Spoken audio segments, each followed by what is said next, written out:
Carrie Forbes, and I am currently the CEO and founder of Rockstar Advisory, and I help fintechs and financial institutions figure out how to work really well together.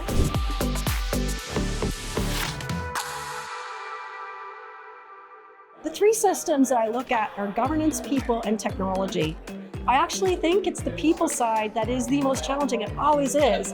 And it's not that they don't have good people, it's just that we often leave them to the last, and they're the most critical part of any transformation.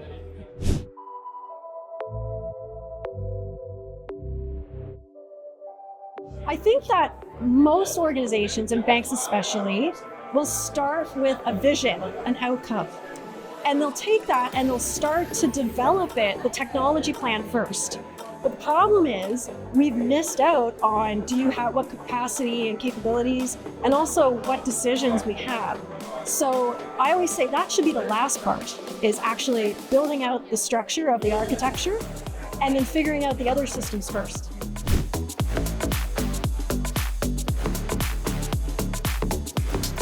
So if people feel stuck, we always will.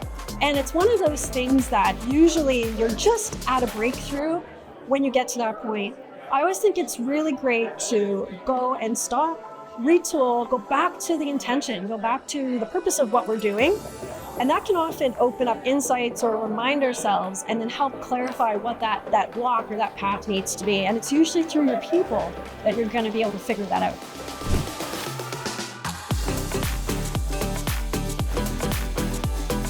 There's so many challenges. One of the big ones right now, that's the things that are out of your control, tend to be some of the big problems like regulatory compliance changes, global events that disrupt our supply chains. Those types of things are becoming more challenging.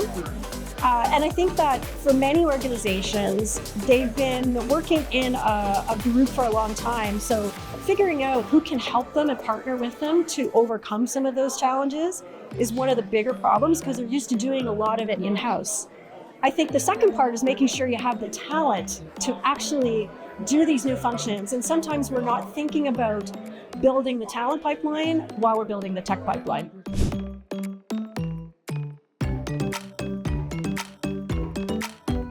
To plan for our digital transformation, I think as an executive, the three things you got to think a lot about are your strategy, your risk profile, and of course cost. That's what your board wants. So that we tend to focus there, but we also have to have a purpose of the why. So it's really important that executives, although you're doing your day-to-day, you remind yourselves continuously of why you're doing it and who it's for. So think of that customer at the end, and that helps guide sometimes a lot of those challenges that get caught up in the board with them.